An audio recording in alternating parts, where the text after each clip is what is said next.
ეს არის ქართულ ენაზე დაბეჭდილი პირველი წიგნი. თითქმის 400 წლის წინ პირველ ნაბეჭდი ქართული წიგნებით ქართული ენა ნაბეჭდი წიგნის ერაში შევიდა. 1629 წელს რომში პროპაგანდა ფიდეს კათოლიკე ეკლესიის სარწმუნოების გამავრცელებელი სასულიერო საზოგადოების სტამბაში დაბეჭდილი ქართული ანბანი ლოცვანით და ქართულ-იტალიური ლექსიკონი დღეს შეერთებული შტატების კონგრესის ბიბლიოთეკაში დაცული კოლექციის მნიშვნელოვანი ნაწილია. ეს არის ქართულ ენაზე პირველი დაბეჭდილი გამოცემა ანბანი და ლოცვები. მკითხველს ქართული ანბანის თითოეულ ასობ გერას აცნობს და წარმოდგენილია მათი გამოთქმის წესები. ანბანის შემდეგ მოცემულია რამდენიმე ლოცვის ტექსტი. ლათინურად მხოლოდ სათაურებია, დანარჩენი ტექსტი კი ქართულ ენაზეა. ეს სასულიერო პირს საშუალებას აძლევდა სცოდნოდა, როგორ წარმოთქვას ქართული სიტყვები სწორად და როგორ წაიკითხოს ლოცვა ქართულად. მაგალითად, აქ მოცემული ავე მარია. წიგნები კათოლიკე მისიონერებისთვის იყო განკუთვნილი. იმავე წელს რომში დაბეჭდილი კიდევ ერთი წიგნია ქართულ-იტალიური ლექსიკონი. ეს არის ფენომენალური ლექსიკონი, რომელიც თავდაპირველად წარადგენს ასობგერებს. შემდეგ წარმოდგენილია ქართული სიტყვები, მათი ლათინური ტრანსლიტერაცია და შემდეგ იტალიური ეკვივალენტები. ორივე შემთხვევაში წიგნები რომში საქართველოს წარმომადგენლის დახმარებით გამოიცა. ქართულ-იტალიური ლექსიკონის თავფურცელზე ვკითხულობთ, რომ ის შედგენილია სტეფანო პაულინის მიერ, ქართველის წმინდა ბასილის წესის ბერის, ნიკიფორე ირბახის დახმარებით. ეს იყო დასავლეთ ევროპაში თეიმურაზ პირველის მიერ ელჩად წარგზავნილი სასულიერო პირი, სწავლული ნიკოლოზ ირუბაქიძე ჩოლოყაშვილი. ეს მოვლენა 80 წლით უსწრებს წინ საქართველოში ვახტანგისეულ სტამბაში 1709 წელს პირველი ქართულენოვანი წიგნის დაბეჭდვას. მანამდე კი მე-17 საუკუნის 20-იან წლებში ქართული ენა უკვე გახდა ბეჭდვის მსოფლიო ისტორიის ნაწილი. ეს ადრეული ქართულენოვანი გამოცემები მნიშვნელოვანია იმის გამოც, რომ ის ასევე არის მსოფლიო ისტორიის, მსოფლიო მემკვიდრეობის ბეჭდის ისტორიის ნაწილი. მე-17 საუკუნის დასაწყისში წიგნები არც თუ ისე ბევრ ენაზე იბეჭდებოდა. ამ თვალსაზრისით ეს ადრეული კოლექციები წარმოუდგენლად მნიშვნელოვანია ამ კვლევრებისთვის.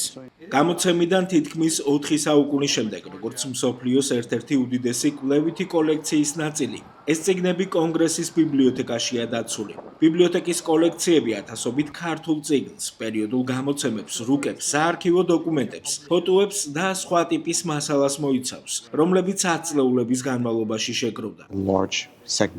ქართული კოლექციის დიდი სეგმენტი აფრიკისა და ახლო აღმოსავლეთის განყოფილებაშია დაცული, რომელიც დაახლოებით 90 ქვეყანას და ენების ფართო სპექტრს მოიცავს.